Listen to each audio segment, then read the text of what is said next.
സർവലോക സൃഷ്ടാവും രാജാതിരാജനുമായ അല്ലാഹു സുബ്ഹാനഹു വ തആല തന്റെ ഏറ്റവും പ്രിയങ്കരരായ സൃഷ്ടിയും ദൂതരുമായ ലോകനായകർ മുഹമ്മദ് മുസ്തഫ സല്ലല്ലാഹു അലൈഹി വസല്ലമ തങ്ങളെക്കുറിച്ച് പ്രവാചകൻ അശ്ഇയാ അലൈഹിസ്സലാത്തു വസ്സലാമിലേക്ക് ദിവ്യബോധനമായി നൽകിയ പ്രകീർത്തന വചനങ്ങളിതാണ്.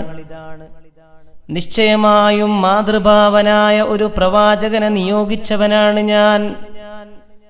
ആ മഹാത്മാവിലൂടെ ബധിരമായ ശ്രവണങ്ങളെയും മൂടപ്പെട്ട ഹൃദയങ്ങളെയും അന്ധമായ നയനങ്ങളെയും ഞാൻ തുറക്കും. മക്കയാണ് അവിടുത്തെ ജന്മസ്ഥാനം, ത്വയ്ബയാണ് അവിടുത്തെ അഭയസ്ഥാനം, ഷാമിലാണ് അവിടുത്തെ രാജസ്ഥാനം. എന്നിലേക്ക് സകലതും ഭാരമേൽപ്പിക്കുന്ന എന്റെ അടിയാർ, ഉന്നതങ്ങളിലേക്ക് ഉയർത്തപ്പെട്ട തിരഞ്ഞെടുക്കപ്പെട്ടവർ, ദൈവപ്രിയരും സ്നേഹസമ്പന്നരുമായ ഉത്തമ വ്യക്തിത്വം.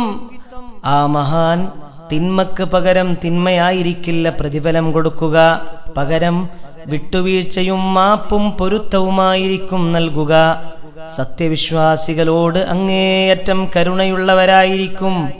ഭാരം ചുമത്തപ്പെട്ട മൃഗങ്ങൾക്ക് വേണ്ടി പോലും അവിടുന്ന് കരയും. വിധവകളുടെ കീഴിൽ ജീവിക്കുന്ന അനാഥർക്ക് വേണ്ടി തേങ്ങും. അവിടുന്ന് ഒരിക്കലും കഠിന ഹൃദയരോ പരുപരുക്കനോ അല്ല.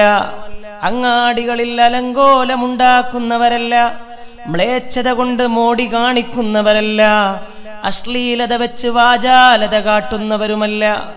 അവിടുത്തെ ശാന്തത കാരണത്താൽ വിളക്കിന്റെ അരികത്ത് കൂടി കടന്നുപോയാൽ പോലും അത് അണയുകയില്ല. ഉണങ്ങിയ കൊള്ളിക്കഷ്ണങ്ങളുടെ മേൽ നടന്നാൽ പോലും അവിടുത്തെ പാദത്തിനടിയിൽ നിന്നും യാതൊന്നും കേൾക്കുകയില്ല. സന്തോഷ വാർത്തകൾ അറിയിക്കുന്നവരായും മുന്നറിയിപ്പ് നൽകുന്നവരായിട്ടുമാണ് ഞാൻ അവിടുത്തെ നിയോഗിച്ചിട്ടുള്ളത്. സുന്ദരമായ എല്ലാം കൊണ്ട് ഞാൻ അവിടുത്തെ നന്നാക്കിയിരിക്കുന്നു. ഉദാരമായ എല്ലാ സ്വഭാവത്തെയും അവിടുത്തേക്ക് ഞാൻ ചൊരിഞ്ഞു കൊടുത്തിരിക്കുന്നു. ശാന്തതയെ അവിടുത്തെ വസ്ത്രമാക്കി, സൽവൃത്തിയെ അടയാളമാക്കി, സൂക്ഷ്മതയെ ഹൃത്തടവുമാക്കി. നീതിസാര സംഗ്രഹമാണ് അവിടുത്തെ ഗ്രാഹ്യശക്തി. സത്യസന്ധതയും വാക്തത്വ പാലനവുമാണ് അവിടുത്തെ പ്രകൃതം.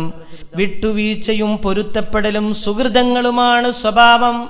നീതിയാണ് അവിടുത്തെ ചര്യ, സത്യമാണ് അവിടുത്തെ നിയമസംഹിത, സന്മാർഗമാണ് അവിടുത്തെ മാതൃക, ദൈവസമർപ്പണമാണ് അവിടുത്തെ പാരമ്പര്യം. അഹ്മദ് എന്നാണ് അവിടുത്തെ നാമം സല്ലല്ലാഹു അലൈഹി വസല്ലം. ആ മഹാനുഭാവനെ കൊണ്ട് ഞാൻ മാർഗഭ്രംശം സംഭവിച്ചവർക്ക് ശേഷം നേർവഴി കാട്ടിക്കൊടുക്കും. വിദ്യാഹീനരെ തുടർന്ന് വിദ്യ അഭ്യസിപ്പിക്കും. അവഗണിക്കപ്പെട്ടവരെ ഉത്തമരാക്കും. അറിയപ്പെടാത്തവരെ പ്രശസ്തരാക്കും. ന്യൂനപക്ഷത്തെ ഭൂരിപക്ഷമാക്കും. ദാരിദ്ര്യത്തിന് ശേഷം സമ്പന്നരാക്കും.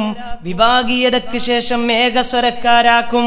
വിവിധ ജനങ്ങളെയും വ്യത്യസ്ത വീക്ഷണ മനോമുഖരങ്ങളെയും അവിടുത്തെ കൊണ്ട് ഞാൻ കോർത്തിണക്കുകയും ചെയ്യും.